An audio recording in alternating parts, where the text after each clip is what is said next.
Welcome back everybody to another episode of Moto Bob Vlogs, and I'm out today on the Fantic Caballero 700, a brilliant little retro scrambler type bike. I think as long as you've got the right expectations coming into it. So let's get on the road and I'll tell you a bit more about it. Now let's start with the good stuff, and at the heart of this bike you've got the CP2 parallel twin from Yamaha. I'm not sure that they've previously licensed it out, but yeah, basically it's the exact same thing transplanted into this bike without the sort of Yamaha branding on the engine cases, and it's a proven performer. They've used it extensively of Yamaha in all sorts of bikes, you know, the MT-07 Naked, Tenere 700 adventure bike, R7 sports bike, and loads of other things in between. So it's definitely versatile, and all the good stuff about it in those bikes is present here. So nice and torquey in the low to mid revs, and that gives it a real usability in the real world. And it's also quite snappy down there, so actually it's more than usable, it's actually pretty fun.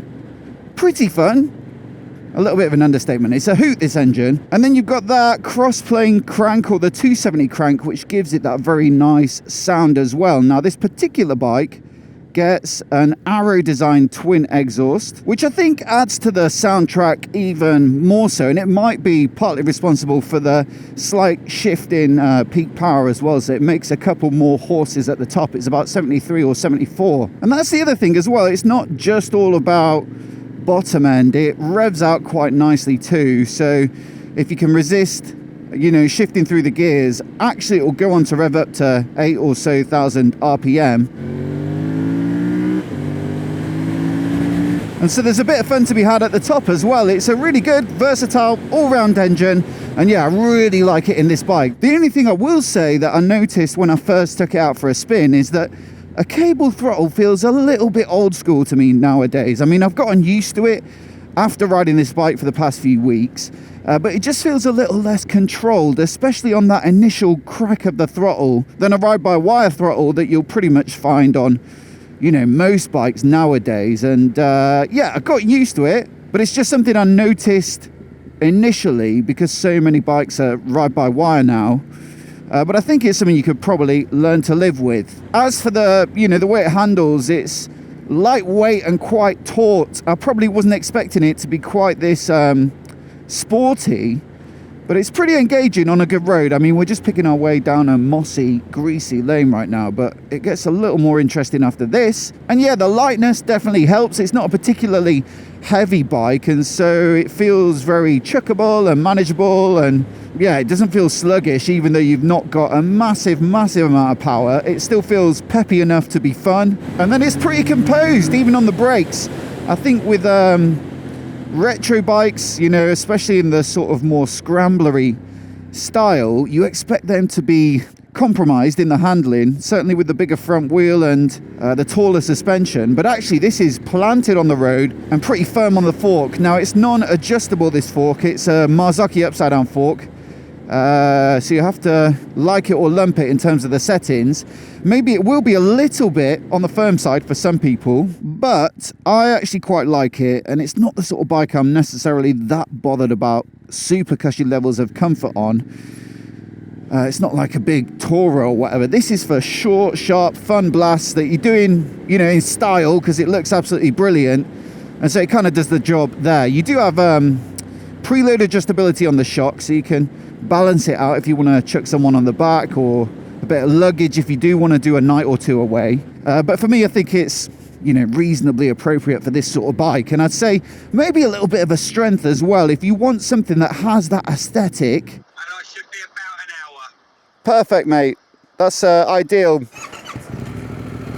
What was I saying? Yeah, basically, if this is a bike where you want the scramblery look, but maybe you're realistically not going to ride it off-road, then yeah, you could see it as a strength, the fact that it is a bit on the firm and sporty side, because it's still going to be fun to ride on the road where you're doing most of your miles, but you've got that rugged look to it. Now, naturally, being on Pirelli Scorpion STR tyres, They're fine on the road, they're pretty decent. In fact, of the adventure tyres, I'd say they're one of the best, but they're still not quite as good as a dedicated road tyre, of course. And so that does sap a little bit from the front end in terms of quickness and precision. Also, it's a 19-inch front as well. It's spoke wheels.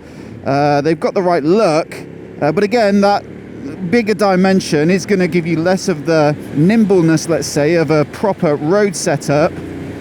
But given the constraints, like, let's assume you're set. Anyone who's buying this bike, I'm assuming, is set on this image and style. Given the constraints of physics when it comes to achieving this style with a big front wheel and knobbly tires, I'd say this is pretty good. Woo! Bit greasy out today, but still you can push this bike a little bit and it's lots of fun. Brakes are good as well. You've got a 4-pot Brembo up front. I love the sound. Single disc, but I think it's all it needs, really. One of those bikes that I'm definitely going to be sad to give back. I mean, most of them I am anyway. It's a great gig riding new bikes. But this has just got a little bit of je ne sais quoi about it. And I think it's also a nice thing to have around the studio, just in terms of the way it looks. Wouldn't mind keeping this one for an extended amount of time. So look, I think I'm painting a little bit of a picture for you guys. This is not a Triumph Scrambler 1200 XE competitor where it's super tall, or something like a Ducati desert sled. Those bikes, especially the Triumph, it's basically an adventure bike with a retro styling package. It's really tall, lots of travel in the suspension, and it's got all the electronics and a big 21-inch front wheel and all those sorts of things, and it can perform quite impressively off-road. This is realistically a road bike with the looks, and you'll find that it feels like that in the riding position. You've got the Scrambler handlebar position, but seat height is 830mm, so pretty standard for a naked road bike, and the peg position is, right where you'd expect it for that style of bike as well. It's really got me thinking, actually. It's a great option if you love, on paper, the MT-07, but you maybe want something that looks more classic, and there is the option of the XSR 700, especially in the Legacy Edition, I think it's called, that's got semi-knobbly tyres, and I think it does have like a handlebar brace and stuff like that, just to make it look a bit more Scrambler-esque. Ooh, just hit a cat's eye then. Slid a couple of centimetres. But this, I think it's the better looking bike quite easily between this and the XSR. Also a little bit less common than the Yamahas. I mean, they're brilliant bikes. They offer exceptional value for money and lots of smiles per mile, if you will. But you see a lot of them as a result because they're really good. And given that this bike is new on the market for 2023, they do have the smaller bikes in their lineup which look similar. The Caballero 125, 250, 500, a few different variants thereof. But I think you would say, out of the two, it's the one you're going to see less frequently on the road, and might not be a factor for everyone, exclusivity or rareness, but for others, having something that piques the interest of their fellow motorcyclist, or just something that stands out from the crowd. I think even to a non-biker, this bike looks super cool anyway. Then this definitely does the job. But the riding position, really comfortable for me. I'm 5'9", 175 centimetres, so 830mm in the seat is pretty much spot on. A little bit firm in the saddle, perhaps, for those of you who prefer a cushy perch. It's got like a tuck and roll style cover on it, and it looks a little bench style, and it's very low profile, and I think that's what makes it feel quite firm.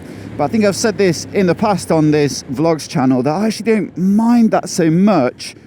Having cycled a lot for many years, generally I find it more comfortable to have a firm saddle that just really makes contact with the seat bones, rather than something really squishy which gives you a lot of pressure all over. So for me, this style of seat is possibly preferable. Now, tech-wise, there is a bit to play with. It gets lean sensitive TC and ABS, I think.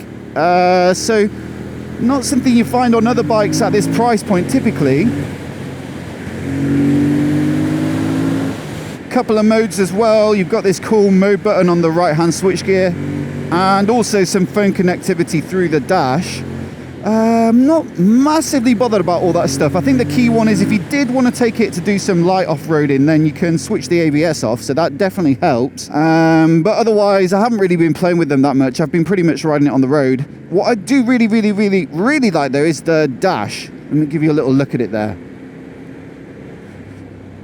Oh, it just switched as well. It's got 2 different contrast modes. So one with the white background like that. If it's bright, I think if it's darker, let's cover it and see if it... No. Where's the light sensor?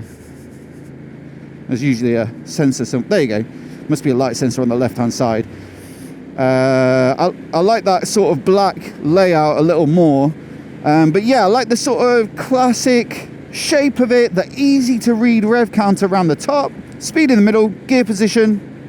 You can cycle through a few different other, you know, displays along the bottom, like engine temp and the odometer and all that good stuff. Trip meters, obviously. But really, beyond all the like fancy menus you can get into and playing with the riding modes and all that kind of stuff, I just like a good, readable, visible, simple layout like this. Price-wise, we're in the sort of Scrambler 900 bracket, just a little bit less than a Ducati Scrambler or something like that. I think the Ducati feels most similar, but obviously the Triumph has the looks. It's a great-looking bike, but maybe not quite as peppy and performance-orientated. All good options, I'd say. You know, great bikes with different strengths. But if you're looking for something like that this year, 2024, then I would just say maybe take one of these for a cheeky spin if you get the chance, because it's really up there in terms of fun on the road. The finish is excellent. There's some really nice little bits on it. The engine's great. Price is decent.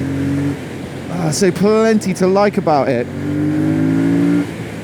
Certainly I've really enjoyed borrowing it for the last few weeks. Haven't had the best weather, but when I have managed to get out on it, even in the wet like this, just had a really good time blasting about. And so yeah, it's a hard recommend for a demo ride from me. As always, let me know what you think of it down in the comments below, and also hope you've all been keeping well, and let me know what you've been up to. It's a little bit chilly for riding, so I don't expect many of you being out on the bike. But if you managed to get to EICMA or Motorcycle Live, love to know what you thought of the shows and maybe any bikes that caught your eye that might be on the list for next year. Now, I'll put the previous video on the screen now, so do give it a click and give it a watch if you haven't seen it already. Hit subscribe if you're new here. If you watch the main channel but stumbled across this is more just unfiltered thoughts while I'm actually out on the bike doing some miles to test them out. So definitely subscribe if you like that sort of stuff. Many thanks for watching this one, and I'll see you next time.